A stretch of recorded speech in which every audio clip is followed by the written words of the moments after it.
하나님의 속도와 하나님의 방향, 하나님의 때. 안 움직이면 안 움직이는 거예요.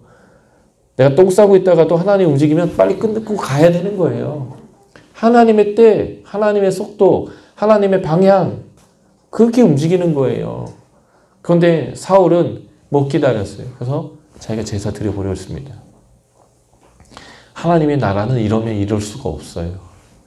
또 하나가 15장인데요. 사무엘상. 하나님이 아말렉을 진멸하라고 했습니다. 이 아말렉이 출애굽기 17장에서 이스라엘 백성 건드렸는데 하나님이 이 전쟁을 모세가 손드는 것으로 이긴 다음에 이렇게 얘기했어요. 내가 아말렉과 영원히 원수가 되겠다고. 그래서 신명기에 이런 말씀이 나와요.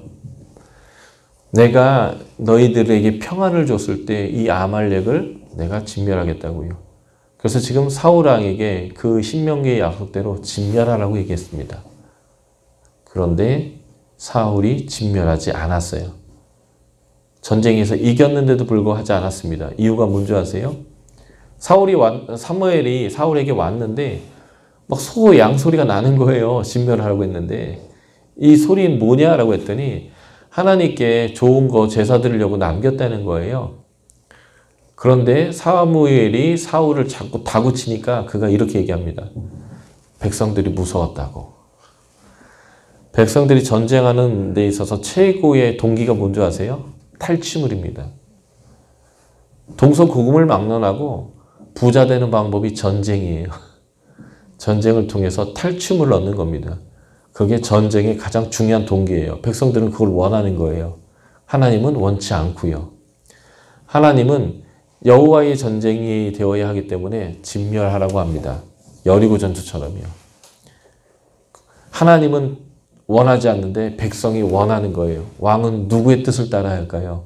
하나님 뜻을 따라야 합니다. 그런데 이 사울왕은 백성의 뜻을 따랐어요. 왜요? 사람에 집착하고 인기에 집착하고 사람의 눈치를 보는 왕이었기 때문에 그렇습니다. 두 번 다 마찬가지예요. 환경에 지배받는 사람이에요. 두려움이 가득한 사람이에요.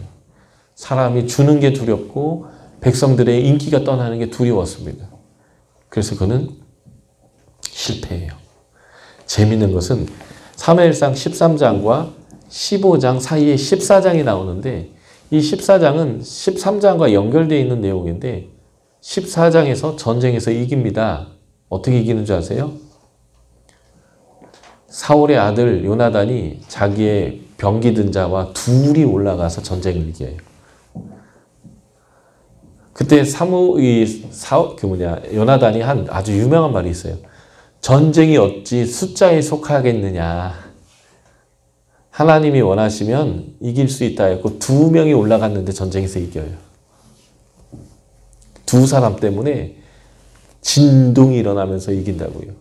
사울은 그 앞 13장에서 600명이나 있었습니다. 기드온보다 2배나 많았어요.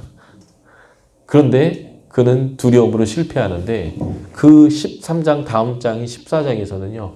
2명 때문에 이겼어요. 2명. 하나님이 블레셋진을 진동시켜버리니까 그들이 전의를 잃어버리고 서로 죽이기도 하고 전쟁에서 패배합니다. 하나님이 하시는 걸 기대하셔야 돼요. 하나님이 일하십니다. 사울왕의 패배의 원인은 하나님이 하신다는 믿음이 없어 사람에게 집착하기 때문이에요. 그런데 하나님이 하나님을 의뢰하고 하나님이 왕되게 하는 왕을 찾기 시작했어요. 그리고 찾아냈습니다. 그게 누굴까요? 다윗입니다. 바로 이 다윗을 통해서 하나님이 그 사사시대를 종식시키고 하나님의 온전한 나라, 여호수아를 통해서 주었던 그 하나님의 나라, 하나님의 임재와 하나님의 통치와 하나님의 안식이 주어지는 그 하나님 나라를 회복했다라는 거예요. 항상 하나님은 하나님의 사람과 일합니다.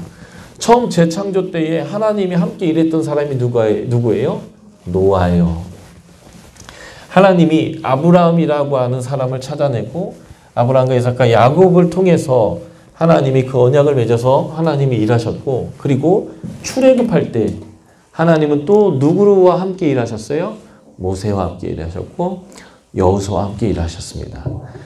성경에 남은 자 사상이라는 게 있어요. 특별히 이사야에서 이것이 잘 나오는데 나무가 잘렸어요.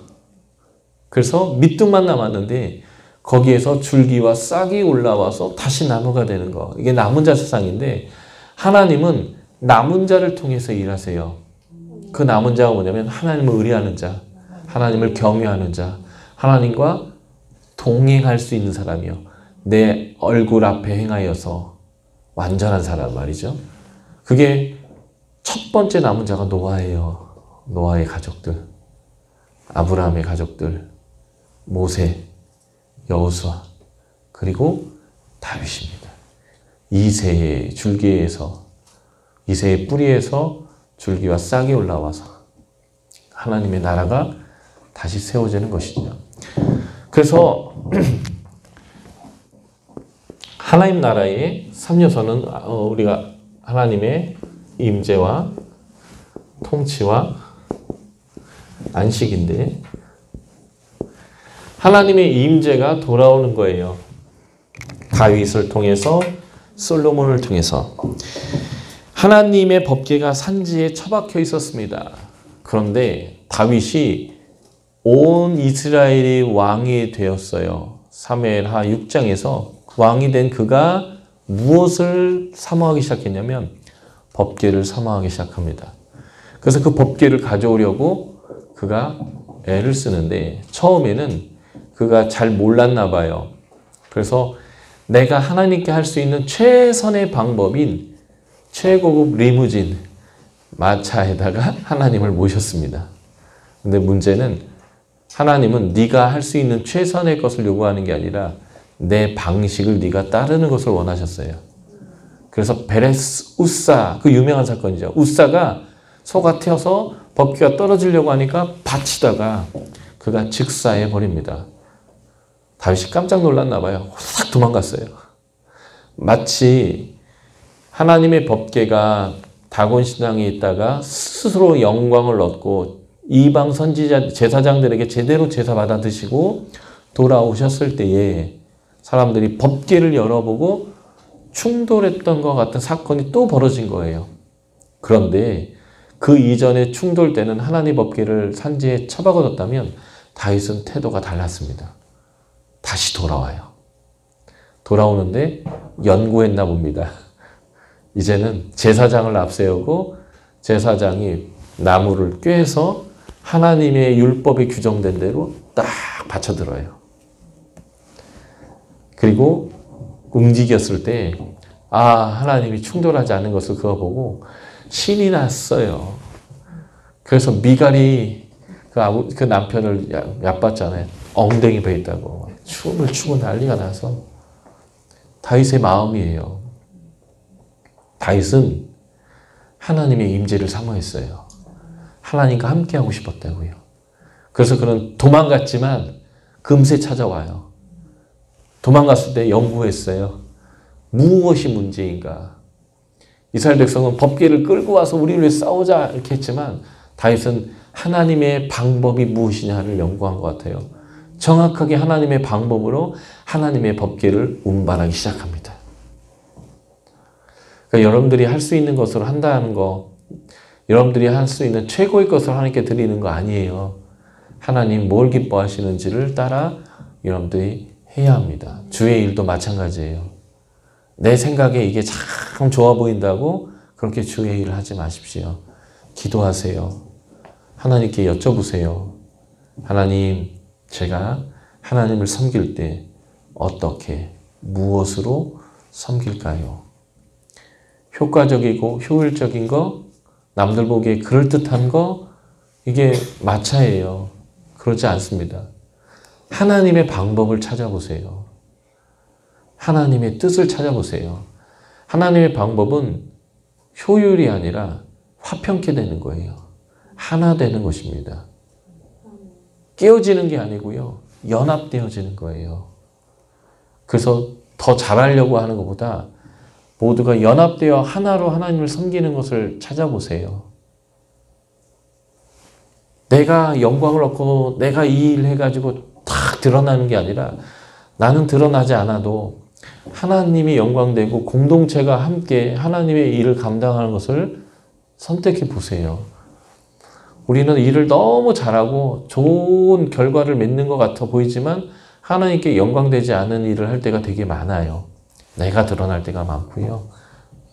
그러시면 안 됩니다.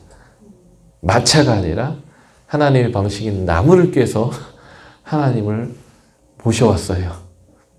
이거는 굉장히 중요한 겁니다.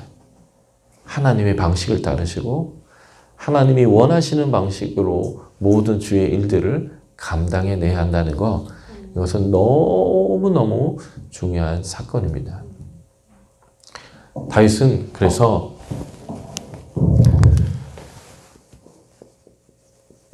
다윗의 장막을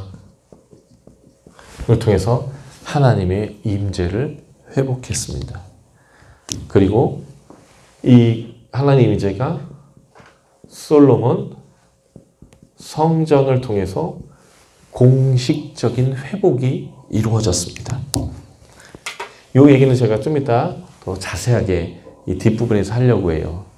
이 솔로몬 성전에 하나님의 영광이 임한 사건은 실로 성소에서 떠난 하나님의 영광의 복귀에 대한 공식적인 회복에 대한 표현이기 때문에 그렇습니다. 또 하나가 있어요. 하나님의 통치가 회복됐습니다. 하나님의 통치를 회복할 때 다윗은 여호와의 싸움을 싸웠습니다. 다윗의 별명이 여호와의 싸움을 싸우는 자입니다. 다윗이 여호와의 싸움을 싸우는 대표적인 얘기는 우리가 잘 아는 사무엘상 17장 골리앗과의 전쟁에서 골리앗 너는 칼과 단창으로 나오지만 나는 여호와의 이름으로 싸운다. 다윗의 나이는 이때 10대 초반이에요. 되게 어립니다. 왜냐하면 다윗이 8남매인데 8째 아들이죠. 기름 부으러 다윗을 기름 부으러 갔을 때 큰 아들 작은 아들 계속 7명까지 왔는데 아닌 거예요. 그래서 더 없냐 했더니 막내가 있는데 양치고 있다. 8번째 아들이거든요. 그런데 사무엘상 17장에서 이 전쟁에 참여한 다윗의 형들의 숫자는 첫째, 둘째, 셋째 3명이에요. 이들이 20살이 넘었다는 얘기죠.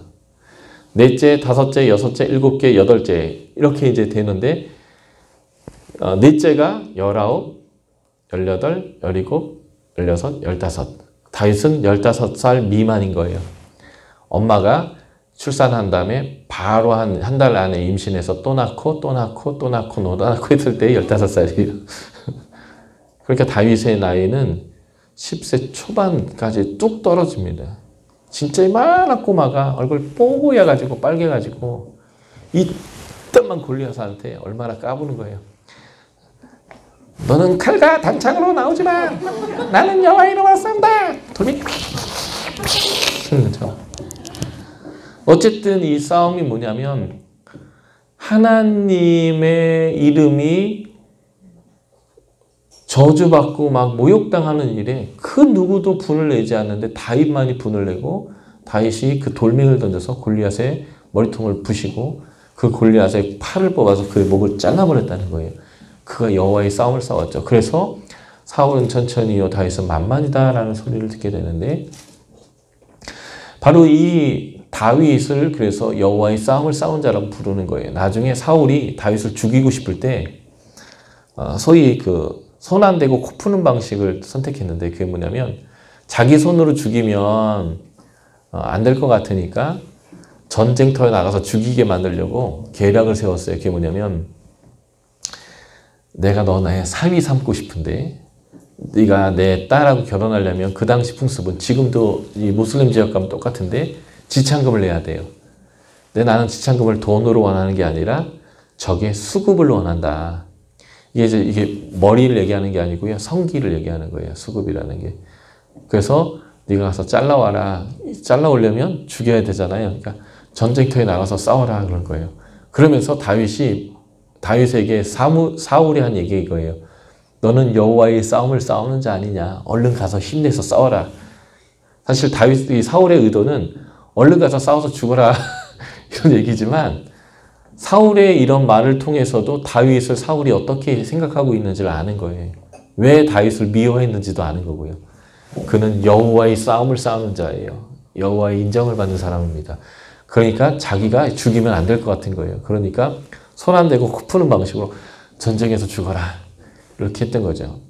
또 하나 다윗을 여호와의 싸움을 싸운 자라고 표현했던 아주 지혜로운 여인이 있어요. 나발이라고 그 이름 자체가 바부퉁이라는데 그런 자의 아내 아비가일이 다윗이 이 나발에 의해서 모욕당하고 나발을 죽이러 올 때 먼저 막 음식 싸들고 인터셉터 있죠. 중간에 딱 끼어들어서 다윗에게 얘기합니다. 당신의 생명은 하나님의 생명싸기에 쌓여 있습니다. 그리고 당신은 여호와의 싸움을 싸우는 자 아닙니까? 저 나발 같은 자를 죽였다가 나중에 당신이 이상한 소리 들으니까 이 나발을 놔두십시오. 하나님이 알아서 할 겁니다. 근데 진짜 하나님이 나발을 쳐서 죽여버리거든요. 다윗은 여호와의 싸움을 싸웠어요. 다시 말해서 이 땅의 주인이 하나님입니다라를 드러냈던 왕이라는 거예요. 이게 바로 여호와의 싸움을 싸우는 자다라는 표현이 보여주는 메시지입니다. 솔로몬은